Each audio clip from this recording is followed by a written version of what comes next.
Tripping ulit tayo ng client natin. Dito si Ma'am. Ayun.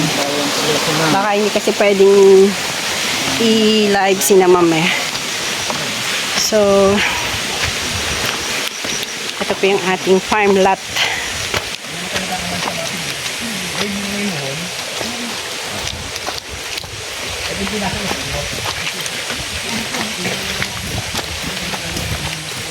Ano ba dito ate Ando?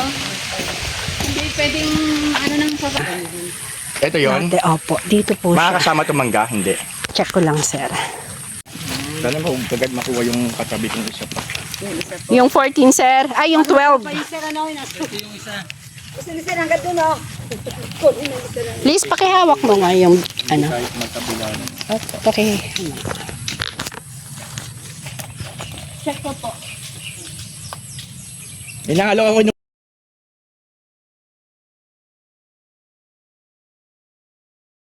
Baka magkaroon ng issue eh.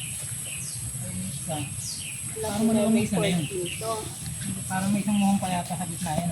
Ito dito. Hanggang saan yung namin? Pag ganito. Ito yung papatabas mo. May bayabas pala oh. Tama po. Ito 14. Tama po. Pagalibawa na Eto, hindi papasok ko sa amin to. namin, si kuya lang ang ano namin. Kontakin. Opo, andito lang po yan. May number ka kuya? Para sa pagpapabakod daw. Short nyo lang mo pangalan ko, Greg Katimbang. Sa ano? Facebook. Facebook? Oo. Kasi lahat ng binabakuran ko, makupunod nyo nun. Oo.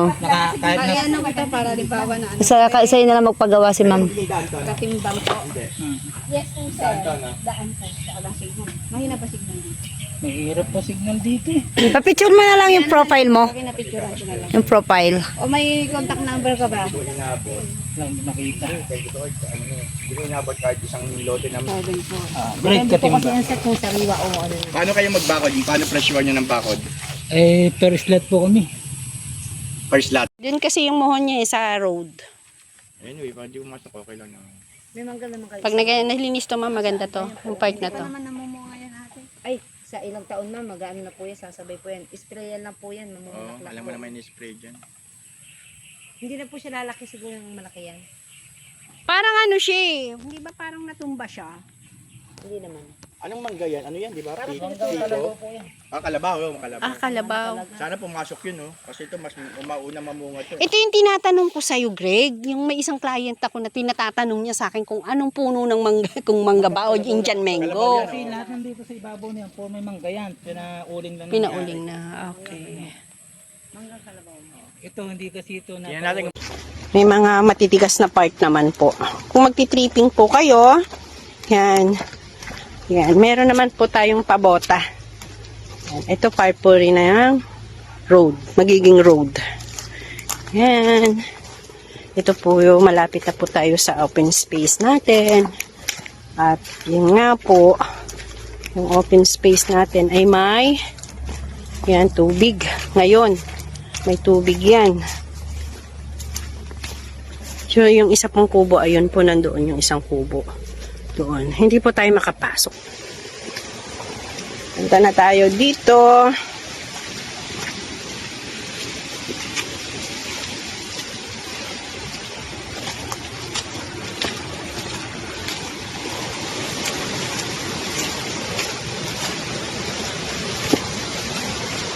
Yan. Basta po ito, mga road na yan, yan po kasi ay ni-road trace na mga magiging yan po ang road. So, tingnan natin kung itong part na to ay yan, road din po ito. So, block 13 po tayo, 13. Ito po, block 13, 7, 5. Okay. Dito po yung lote. Yan. Kasi ito ay road. Yan. Okay, ka-property na visualize niyo po ba yung magiging lote ninyo? Ayan. Nasa taas na po siya ng part. Ito natin yung video. Yan po. So, ito, ikot natin yung road. Again, nasa likod natin yung lote. Napataas na siya. Yun. Yan. Continue tayo sa pagbibideo.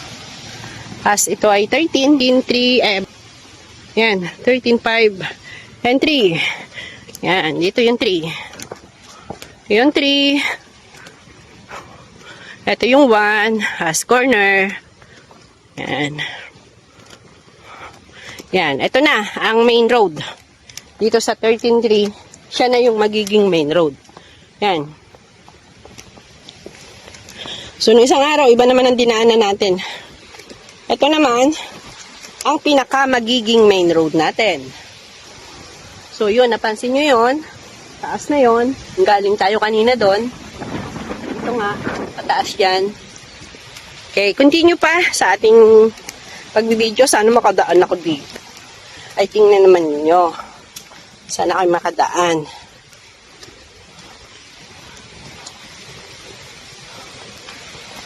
Yan. Dali naman, lalo na kung nakabota kayo. Yan o, ka-property, di ba? Nasa taas na tayong part. Hindi tayo nagdala ng bag. Yung drone na lang natin ang dinala natin. Yan. Tayo, mamaya, pagka nakapagpalocate na, magdadagdag tayo ng drone na.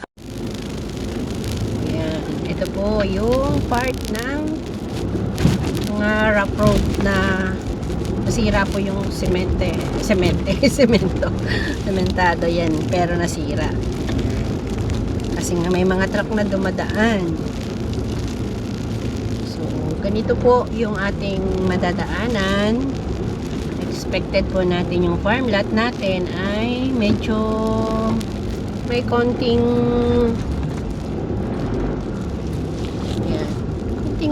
konting ano lang, Konting lubak. konting Diba? hindi naman actually Damage. hindi naman to sasabihin rough road na lang nasira yung kalsada. Konting pahirap ba sa driving, hindi mabilis dahil nga hindi ka mapagpatakbo ng mabilis na dahil ganyan yung sitwasyon ngayon. Pero ito po ay ongoing construct. Diretso daw po sa San Ildefonso.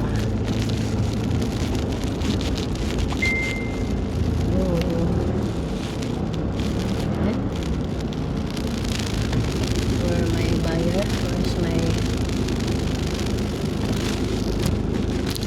Sila? Nag-stuck na sila. Ha? Nag-stuck na sila. Hintay mo na lang sila doon. At least nakita mo nakalabas ka. Kaya nila yan. Montero yan. Ha? Innova?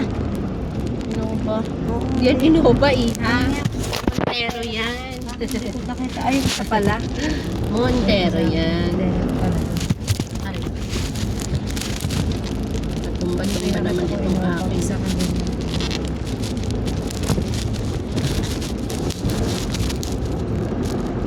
Kanina, di ba? Montero rin yun. May nakita ko Innova. Wala. Hindi Innova yan. Hindi ganyan na style ng No, Innova. mahaba ang Innova. Parang nakita ko Innova. Kahaba Innova.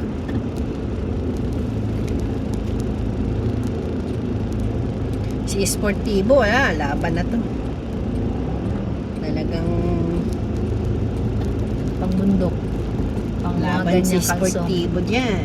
Kayang-kaya naman niya. Kaya lang, syempre sila nag-iingat. Kasi pag nasiraan, malayo, takot sa looban. Ganun. Pero kayang-kaya po. Yung isang kotseng maliit kanina pasok na pasok. Kinaya. Sila pa kaya? Pasok na pasok.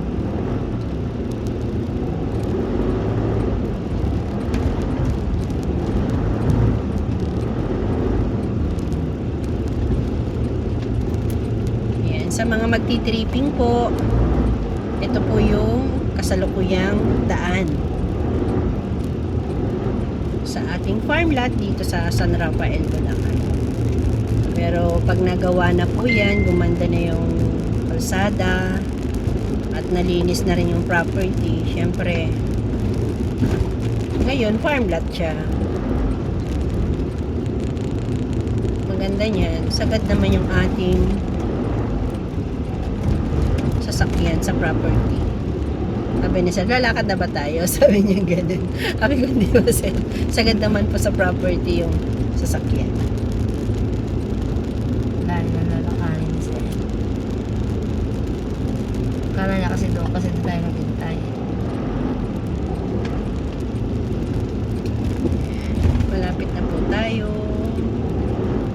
sa ating property.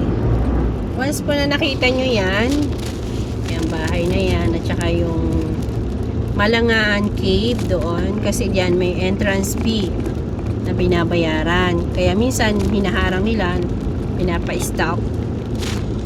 Yan. Dito lang po sa part na to, ito talaga yung walang semento. Pero matigas ang mga bato niya. Hindi po ito lumulubog ang mga sasakyan.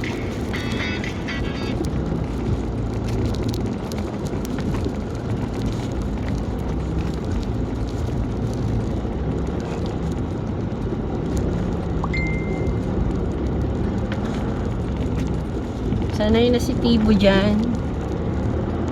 Alam na na Tibo yan eh. Di ba Tibo? Tibo. Ayun na sila sir. Ayun ba yan? Ay. Hindi. May nag-tripping din siguro. And dito po yung stop ng yan. Kita No, din refund. Thank you. And dito yan, registration ng registration. Hindi na nila. Pagka papasok po kayo sa Malangaan Cave at saka sa maliligo sa spring. Ayan. Ayun na. Ang mga tipi. Nanulubas. So, ibig sabihin, nakita nila yun. Ayan. Konting-konti na lang po pagka ito po ay narating natin. Ayan yung yero. Asan? Sila. Hindi galing Malangaan yan, dyan yan. Okay, nandito na po tayo. Ito na po yung property natin. So,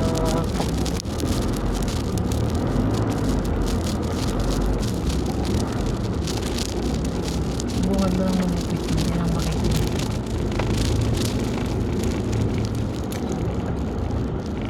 Ito lang muna. Tabayan natin yan. ayan, nasa entrada na po tayo ng property. Ayan.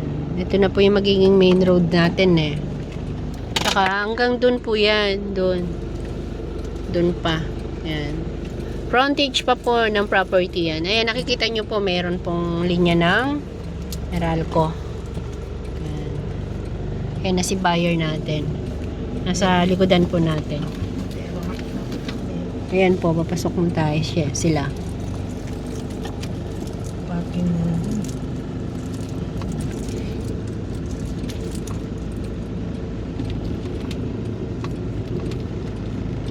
Ito na lang po tayo pa parking. Ay, sorry.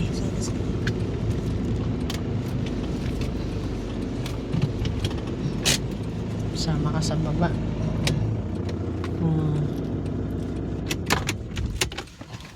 Ayan. Si Sir Carben. Ayan.